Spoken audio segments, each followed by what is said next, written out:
On today's show, 'twas the nights of Deadline Eve. The Padres are feeling sweepy, and your host Javi is here to share many thoughts and intel and discussion with thee.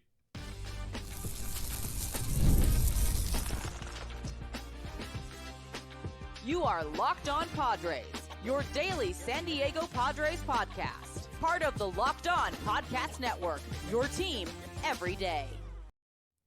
Greetings, ladies and gentlemen, and welcome to another edition of Locked On Padres podcast, which is part of the Locked On Podcast Network, your team every day for Wednesday, July 30th. As always, I'm your host with sometimes the most, Javier Reyes, and I've been covering the team for almost 6 years now, not just for this podcast, but various other outlets, including JustBaseball.com, chief among them. Today's episode, guys, is brought to you by Game Time. Let me tell you, download the Game Time app, create an account, and use code LOCKEDONMLB for $20 off your first purchase. Be sure to check that out, and be sure to check me out on the socials, Twitter/X and Blue Sky at Javipeno, JAVIIPENO. Feel free to reach out on there with any questions, comments, or concerns. And we are back, ladies and gentlemen. We are back. Your boy is back in the homeland of... where do I live? New Jersey. There we go. We're back to my home place. We're killing it. We're back. San Diego was a blast. I know you guys don't care as much about that because this is a late episode. It is Deadline Eve, ladies and gentlemen, and I am very excited about this. In late upload, because the Padres did play a 4 o'clock game, we're going to be talking about that. Right, we're going to be talking about the games really quickly, just giving some thoughts on each game. Not too many, including one that I did attend. That was the best game, in my opinion, of the year so far. And then we're going to be talking about all the latest kind of rumblings around the trade deadline. And who knows, maybe in the midst of this, something will break. I frankly hope not, but we will have to see. Just a crazy time, folks. And by the way, if you haven't already, go watch my fun little special edition of Locked On Padres that posted on the YouTube channel yesterday and on audio feeds as well. It was in studio with my guy Karthik of CBS 8. In studio, great cameras. It was just kind of fun to like do a live in-person podcast instead of over the, Zooms or anything like that. I thought you guys might enjoy that since I was down there, and I will be having Karthik and Jake Garriani on the show much more going forward, including other people. So it's going to be a lot of fun. But guys, let's get into it. First, let's just mention yesterday's game really quickly. The Padres won 5-0. Not much to report on this game other than two big things. Number one, actually three big things. First one, Gavin Sheets, big home run in this game. 2-run shot. He has been very bad for a while now. We've been talking about this a little bit on the podcast. He was such a low tier player to begin with that I think we've all kind of collectively a little bit not discussed it as much, right? The fact that he has been in a bit of a slump lately, only because we were expecting nothing from him anyway. So just anything that he gave us up to this point was already so big that it's hard to get mad at a player like that if they start going through a slump. But through July, an OPS of 505. He's hitting 190 this month. Not great after posting a 730 OPS and an 891 in June and May, respectively. But 2-run shot for him. We'll see. We haven't heard any rumors, despite what I said on the show yesterday. We haven't heard any kind of thoughts or rumors or takes that say the Padres are looking to necessarily replace him or make it that he's not going to be in the lineup or anything like that anymore. It seems like he could be the DH, but again, we'll have to see. These things can materialize and change very, very quickly. And for what we've heard so far, it does sound like the Padres still want to make a big splash. So we'll have to see. Go check out Dennis Lin, The Athletic, as well. He reported on that. Great stuff. The second thing in this game that I want to mention is Yu freaking Darvish, guys. This is huge for this team. Like, genuinely huge. Absolutely awesome stuff. 7 innings of 2-hit ball, no runs, no walks, 7 Ks. It was vintage Darvish. He looked fan-flippin-tastic. And here's the thing. This is so big for this team because depending on what they do on this deadline, right, we'll say what we, do they need another starter? If Darvish got lit up again, then I think some people were going to say, are you sure you want to be trading Dylan Cease, which we're going to talk to in a minute. But I thought his splitter looked especially great. It's one of his better pitches when it's going. I thought the slider was immaculate at times. And the curveball, when used at certain points, was great. But again, Darvish, he used so many pitches. So I could like 3 of his pitches, but I can't necessarily say, maybe I wasn't wild about the location of the fastball or the sinker. But what's fun about him is he does throw so many things, right? StatCast actually registered like 8 pitches that he threw, apparently. So just really, really good stuff from Yu Darvish, and that's huge. If Yu Darvish, he doesn't even have to be this every time. If he's just a decent starter for them the rest of the way, that's huge, especially coupled with, hopefully, and it looks like, getting Michael King back somewhat soon. He threw a simulated game, I believe, yesterday, and struck out like 5 in 2 innings. It was great stuff. So hopefully that is happening. The third thing I want to mention, this wasn't the game that he did great in. Right? Xander Bogaerts goes 1 for 4 in this game with a walk and 2 strikeouts. It wasn't this game in particular, but overall, he's been cooking lately. And I don't just mean like the Mets. I don't just mean that. Don't worry. Although he did have a good series against them, 1 3 for 5 game with an RBI as well. And he had a home run against the Cardinals. But overall, what I am seeing is it's basically what I was preaching from a while back, which is this is why you don't want to attach prospects just to get rid of Bogaerts, just to forcefully trade him out. This month, he has a 789 OPS. Last month, 789 OPS. If he is just a high batting average guy, right now he's hitting 260, and these last 2 months he's hitting about 295, right? He's been amazing. If he can do that, have a good on-base percentage, 340, 350, something like that, and just have enough power that he's not slugging 320, right? We don't want that. That would be bad. But if he's slugging, say, this month, 429 or 440 last month, and providing excellent defense, by the way, he's got 8 outs above average. That's one of the best of all shortstops in baseball right now. And he's got speed. That's more than enough to keep him. So those are my big takeaways, I think, from this game. But overall, just a nice sweep for the Padres against a very good Mets team right before the deadline. Right, so if this tells you anything, and yes, it is looking at recent success, and yes, I understand that they didn't play great in the previous series, I get that, but this is a great team that you just beat. The first time we've really seen the Padres go in and beat a great team and sweep them nonetheless. It tells you don't necessarily only need to make splashes. We already have the splashes. I am pro splash. I am pro spending. I am pro going for big superstars. But when you already have a bunch of big superstars, you don't necessarily need to mortgage the entire future and your depth and your flexibility in order to get another player that isn't even, in my opinion, that incredible. Jarren Duran, good player. But my thing is, this isn't Juan Soto, right? When all those prospects were traded, it's like, well, it's Juan Soto. That's a generational player, right? I don't think Jarren Duran's generational. But guys, we're going to be talking about that, as well as a bunch of other rumors, and talking a little bit more about this Mets series, and maybe even talk a little bit about my trip to San Diego in just a second. But first, a word from one of our sponsors. And that sponsor is a good one. It's a classic one, ladies and gentlemen, and it's one that you heard at the top of this show. We've all been there, logging on early and waiting forever for concert tickets to go on sale, only to lose your spot for a show you've been dying to see. Live music should be about making memories, not dealing with the stress of ticket shopping, and that's where Game Time comes in. Game Time makes getting concert tickets faster and easier than ever. Prices actually drop as it gets closer to showtime, and you can save up to 60% off with their killer last-minute ticket deals. It's great. And if you're tired of endless scrolling looking for the best thing, guess what? Also, they've got zone deals. They pick the best seats in your section for you and give you a discount. Check out that. They show you a panoramic seat view before you buy. There are no surprises. There are no hidden fees. And if you're worried about what happens if plans change, don't worry. The Game Time Guarantee has your back with cancellation protection and more. So take the guesswork out of buying concert and show tickets with Game Time. Download the Game Time app, create an account, and use code LOCKEDONMLB for $20 off your first purchase. Terms apply. But again, create an account and redeem code LOCKEDONMLB for $20 off. Download the Game Time app today. Last minute tickets, lowest prices, guaranteed with Game Time.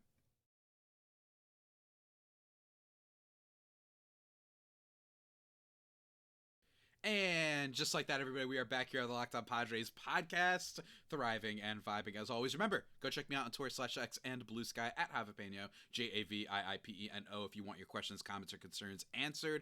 And I will be looking especially hard this week with the trade deadline, believe you me. Let's talk, though, about the last 2 games really, really quickly before we get into the rumors.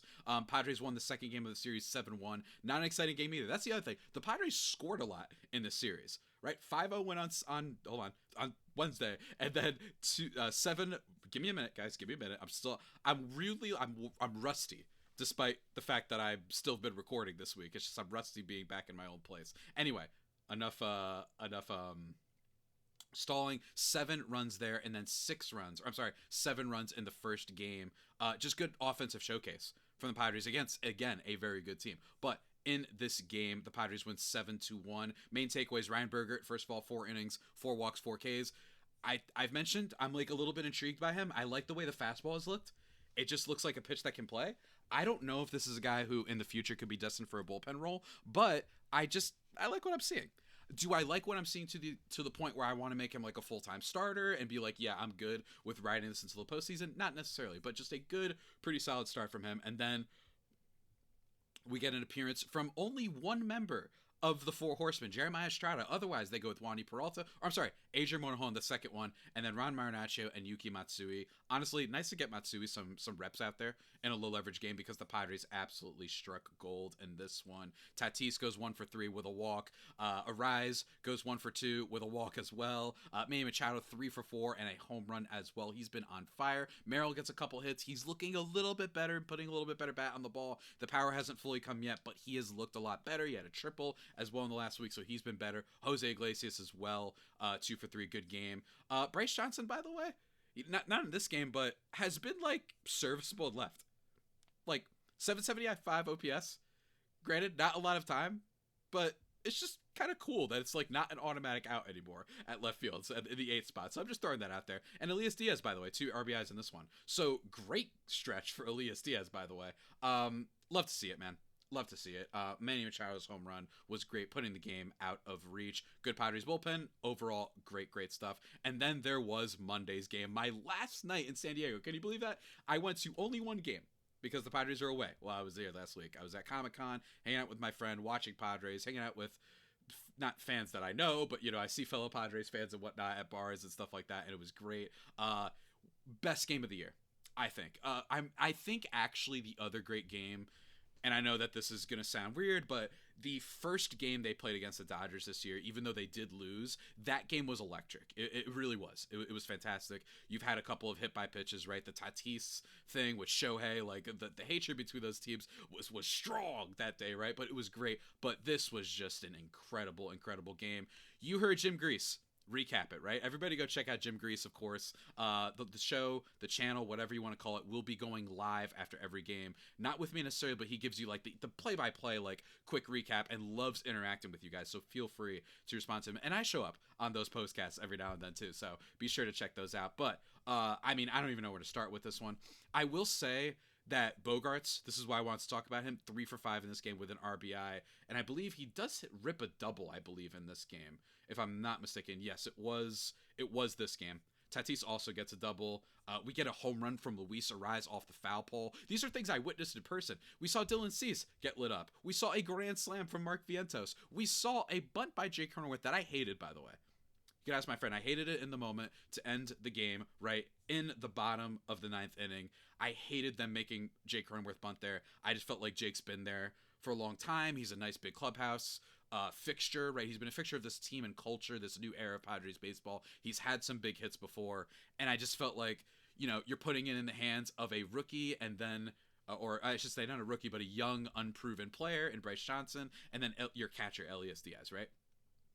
So I didn't like the bunt, and it was a bad bunt. They got the lead runner out. But thankfully, despite the Bryce Johnson strikeout, Elias Diaz does get the walk-off shot. Really great stuff. The only other thing I have to say is, Robert Suarez still makes me nervous. This is why I think I've been proven correct on that. I still like him as a pitcher. I still think he's going to be very important on this team for sure. But let's just say whenever the time does come to potentially let him go, maybe he doesn't re-sign, maybe his contract runs out, I'm not going to be freaking out. Estrada is the future of this team when it comes to the bullpen for sure. And then also Dylan Cease. Told my friend also while we were watching, gives up the big grand slam, 4 2/3 in this game. He gets 9 Ks too, and then he walks 5. Yes, I understand that he did get hit in the back of the head. That is worth mentioning. And it was actually really gangster. And dare I say, probably the coolest thing Dylan Cease has done all year. And one of the coolest things he's done as a Padre, with the exception of last year's great starts and the Dodgers start last year. He had a couple good ones there. During the regular season, he had the no-hitter, obviously. But this was sick. Just getting hit by that in the back of the head, really. And then staying in and striking out the next 2 batters is just incredible. It just stinks that he then gave it up. 2 amazing catches by Tatis. Also, by the way, great catch by Cronenworth on Wednesday's game. Just a great series for the Padres. They showcased their upside. And I understand the Mets have been a little bit worse lately, but it's a really good team, man. And I love to see it. But now, Folks, speaking of Dylan Cease, according to Jim Bowden, let's talk about all the latest rumors as we are on deadline eve. And I have to keep refreshing my Twitter page literally every time I am talking because I just have to be careful just in case something breaks. Don't worry, though. I'm only checking for the Jeff Passan bomb because I don't want to look at any rumors necessarily while I'm recording. But according to Jim Bowden, it's probably that Dylan Cease gets traded. Wow, what a change that was. I am hopeful that this isn't AJ Preller making an emotional decision because Dylan Cease really has been one of the more frustrating Padres pitchers in a while. Blake Snell, the first year with the Padres, was also frustrating because you were like, why are you a 5 ERA guy now? Like, are you kidding me? You're not even going to be like at all good? Obviously, he gets fixed, right? And it looks like it was more of a pitching coach thing and whatnot back then. But I think that what you've seen, though, is... right after Cease has yet again another bad start, it does worry me a little bit. Is he going to sell low on this guy? Right? One thing that we've heard from rumors is that they want to get Cease to the Astros. That seems like the team that is interested in him. And he's got a 4.79 ERA. He's got a lot of Ks, 153 already. I get that. And the Astros are probably like, we know that this guy is better than his numbers. His peripherals do say that he's better. And the Padres want catching and an outfielder, major league ready stuff. So they're basically saying we need to plug in the catcher and left field holes. Can Dylan Cease do that? You're renting a starting pitcher who historically can get hit very hard, has not been very good in the playoffs, and most importantly, right now has not been very good. I don't know how you get assets in return for that are going to really fix our issues in left field and catcher. Could this be smoke and mirrors? Is this AJ Preller being like, hey, Cleveland and Boston, Jaron Duran and Steven Kwan respectively, the players they're targeting, right? Could this be a little bit of like a smoke and mirrors, make it look like he's content with just getting some plug holes for those two positions instead of paying big for the price on these guys? We don't know. And that's worth mentioning before I potentially criticize AJ Preller and the strategy with their deadline and the strategy with trading so many assets, including Leo DeVries, which has been reported as what would get the Red Sox to consider. We also got a report, as I mentioned on the show with Karthik yesterday, that they declined one featuring Dylan Cease, Ethan Salas, and another prospect in exchange for Jaron Duran. Leo DeVries, I really do think should be untouchable. I think that this guy is a Jackson Merrill-like prospect, not in terms of their literal play and what they do, but more just like that tier, right? I'm not saying this is Mike Trout. I don't think this is Ketel Marte necessarily. I was joking when I was talking about him with my buddy Aram Layton a few months ago when it came to prospects, but I just think he's a top tier prospect that's just like 18 years old. For you to give him up, I need someone great, right? And for me, I really want something great, like genuinely great, because then we're back to square one. And my opinion is that I use this way too much. I get it. But they say the insanity is doing the same thing over and over again and expecting different results. The Parks and Rec thing, right? Like hey, it didn't work for those guys, but it'll work for us. I just think we keep seeing this team blow up the farm and then have still the same issue of depth. And in some cases, just spending too much money on a certain player that doesn't fix everything they need. And they're still middle of the pack at certain areas. And that makes you wonder, you guys have stars already. So maybe it's just try getting a Harrison Bader, right? Getting guys that are going to cost you less and not mortgage the future. I understand that there's a possibility that the reason Preller is open to the idea of trading DeVries is because Xander Bogaerts is the shortstop for the foreseeable future, especially at what he's making, right? But I still don't want to trade DeVries. What if you move him to second base? What if, given his athleticism, what we've seen, you can move him to the outfield? It's not impossible. You've seen that with Jackson Merrill, right? So I am super against it, especially for Jaron Duran. But those are the rumors we're hearing right now. And let me tell you guys, those are not the final thoughts that I have on all this. We got more things to talk about, including Steven Kwan, who I glossed over really quickly in just a second. But first, another word from one of our sponsors. And folks, that sponsor, as you all see me chug my water, because we love that water, it is our friends that you've heard before. Let me tell you guys, it is time to fuel up and turn it up with 5-Hour Energy Transfusion. It brings me the bold grape, ginger, and lime flavor of your favorite golf drink, minus the alcohol, into a quick, energizing shot. Whether you're sinking birdies or just making memories with friends, this one's a hole-in-one for your energy game. And let's be honest, some days on the course or off it, or on the basketball court, or in the gym, whatever it is, at work, you just need that extra boost to stay sharp and energized. And let me tell you, it's all about having good times with the good people and having good flavors to accompany them. And let me tell you, for this deadline, I'm going to be up too. Some of y'all might be up real late waiting and saying, oh man, I heard something is going to happen tonight. I want to stay up. Well, 5 Hour Energy is going to help you out. If you go to 5hourenergy.com today, that is the, in quotes, number 5 energy. Hold on, I can't speak. 5 Hour, right? The number 5 hourenergy.com. You can use my promo code LOCKEDONGolf actually to receive 20% off your order. This offer is only valid through September 30th on one order and cannot be used with other promotions. This code is not good on subscription orders. Whether you're meeting up with friends though, or trying to turn 18 holes into 36, or one hoop into 50, or one what is that game called where you slide the discs? Shuffleboard into many shuffles? I don't know. Whatever it is, they give you the boost to power through. Order transfusion flavored 5 Hour Energy shots today.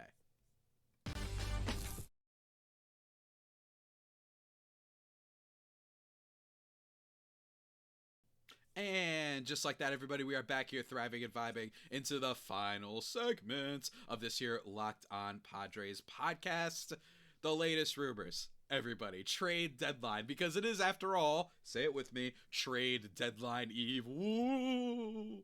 I hope the ghosts of Preller's past don't make an appearance on this one necessarily, because I really don't think that the Padres should be trading the farm system, and I've been saying this for years, right? I'm on record for not loving, being very, talking a lot about how they really don't need to go all in on the Water Soda thing, something that I think that I've been vindicated by, but with this, I am even more certain about this. Let's just go over the rumors really quickly, though, because in terms of what we heard at one point, I talked about this yesterday's show, about Ben Rice, that the Yankees had received offers from him. Whether it's just one of those, pie-in-the-sky things, and the Yankees aren't really going to trade this guy, that could be that. But my thinking was, what if they somehow pull off a Ben Rice thing, and then you have a catcher, and then Salas is a bit... But then I'm also is that even possible? You know what I mean? To do all of that and do more. So, again, it's a lot, right? But you also have a bunch of other players that can help this team, and yet I didn't realize that Steven Kwan is available. And by the way, before I talk about that for a second, I just want to say I'm okay with it. I get what Cleveland's doing. My only request is that from here on forward, you guys, my listeners, never take seriously people who talk about the Guardians as contenders. You know why? Because they don't care. This has been the case for a very long time. They do not care about winning baseball games in terms of a top-down edict from ownership. This team was in the ALCS last year, and all they have done is sign Shane Bieber to a 2-year deal as he recovers from Tommy John surgery, and trade away Andres Gimenez, a player that they spent a lot of money on. Granted, that actually was a good trade for them, but they did all that, and now they want to trade their second best player, and by the way, also reportedly Shane Bieber too. Do not listen to people who tell you that baseball is not not entirely, but a major factor of how you win championships, win World Series, is putting together some money to get good players, because teams like Cleveland, teams like Milwaukee and Tampa, they don't care. Stop listening to people who tell you that they care. I'm genuinely asking you guys, all my listeners, these teams don't care, and that's ownership, and it stinks. For all the people, players, staff that work there, ownership doesn't care, they just care about their bottom line, right? And they all do, they all care about their bottom line, but some of these teams genuinely just want to pretend and count on this idea that, well, look at how many games the Brewers have won. I'm like, cool. The last time the Brewers were in the World Series was 1983. Last time the Padres were there, 1998 and 84. And by the way, we've actually been in the NLCS twice already since then. And what did we do? Spend a lot of money. What did the Rangers do? Spend a lot of money, and they won the World Series. So stop falling is what I request. Rant over. Anyway, Steven Kwan reportedly being made available. I like him more than Jarren Duran, would be my first reaction to this. This is a guy who's got 2.7 wins above replacement this year. He's not the best batter in the world, right? His WRC plus marks, though, in his career are still good. 125 his rookie year, that was incredible. Then 99 his second year, but made up for it with some really great defense. 131 last year and 114 this year. He is the definition of solid baseball player who's going to help you out. I've loved hearing him in interviews and stuff. Seems like a really cool guy. I think would fit in very well with this Padres clubhouse culture as on top of it as a bonus. But given his age at 27 years old, given his excellent fielding, like I said, I mean, this year, guys, in left field, he's got 13 defensive runs saved. He's always been positive in that regard. He's never been a negative defender anywhere except for a brief stint in right field and center field, right? But all in all, he is excellent. And he's kind of the player that some people think that Luis Arraez is, right? He doesn't hit for a lot of power, but he does walk. 8% walk rate this year, 8.9% specifically. He's got a 9.6 career one, and he doesn't strike out much, and he has just a little bit of power, just a tiny bit. Tiny bit, not a lot, but the tiny bit that makes it like worth it and whatnot. He's just a really good player. So in some ways, I would be more excited about Steven Kwan, but I just don't think that I'm doing Leo DeVries for a player like that.